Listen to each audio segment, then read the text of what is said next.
Paddy's review. Sorry for the delay.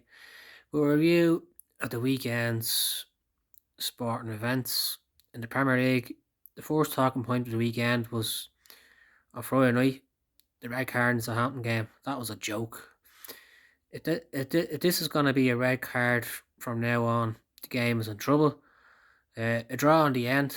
Leicester still have a lot of work to do to finish in top four because teams behind them are starting to play well. Like good win for Chelsea over the weekend.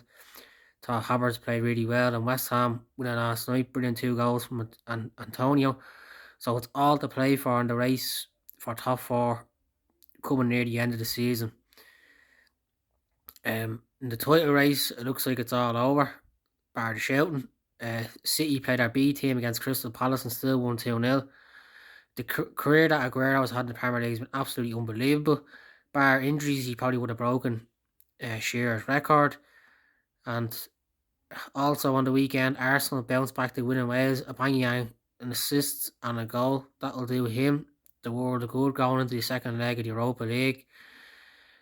And the most important talking point from the weekend in football was the postponement of Manchester United Liverpool. And there's a lot of things you have to question. Like I know the fans were entitled to protests, and I'm not saying they weren't, but like the security at Old Trafford was terrible. How they were allowed to break into the pitch in the first place, that was a joke. And like it'd be interesting to see what happens now. Like they did damage the pitch, so like will the club get fined? Will they be duck pointed? I don't know. Um, like I can see why they protested because like there's been a lot of stuff within the club at United that's annoyed the fans over the years, and that Super League is going to tip them over the edge. So you are entitled to protest, but you're not entitled to run onto a pitch and start throwing flares at people. I think a few of them took it over the top, to be honest. I'd be interested to see now when the match will be replayed because it's not as easy just replaying it. In the next few days because you don't have Europa League games. So, and what was to happen if it happens again at the next home match? Like something needs to be done. In fairness, what's next? Like I know they're protesting, but like what's next in the battle against the Super League? And on the weekend where the players and a lot of people in football had a social media ban, it worked okay. But then I found out today that a Swansea player was abused over the weekend. So where is it going to stop? Like I don't think the answer is just going off 3 or 4 days. Something has to happen for to stop this from happening. Like you can't let the abusers win. That's the most important thing out of this. In the European football, the Spanish league, that race for the title is so entertaining. There's still 3 or 4 teams that win it, going to the final few games of the season. Another 2 goals for Messi, arguably the greatest player ever to play football in the modern era. He's been absolutely unbelievable.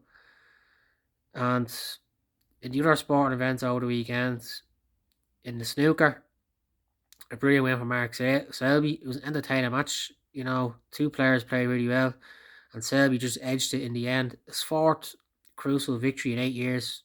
A brilliant result. But it was great to see the crowd again at a sporting event. Like to see the Crucible packed at the weekend. That was brilliant to see.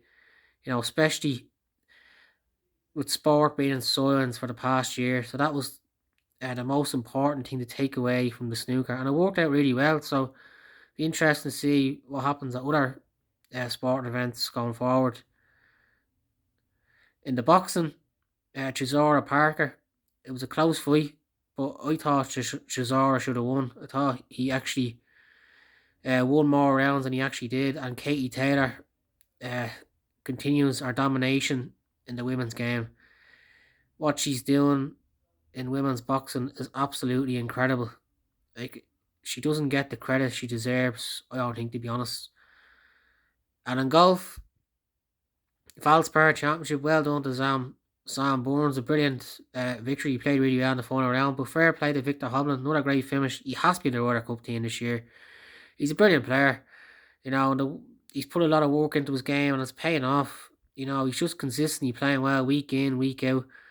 And the European Tour, Like, it was just a birdie fest in the end because there was so many par fives. It was like 4 or 5 par fives, and conditions were calm, so that's why there was low scoring and brilliant final round by Burmester. Like to shoot 900 the final round to come from a few behind the win. And brilliant victory.